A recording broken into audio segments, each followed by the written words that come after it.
آپ کے پاس آپ کا رزق آئے گا، اللہ نے لکھ دیا ہے، آئے گا، ضرور آئے گا۔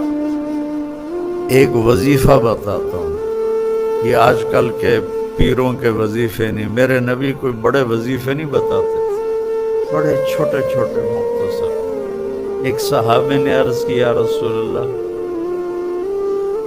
رزق کی تنگی ہے، کوئی وظیفہ بتا دو۔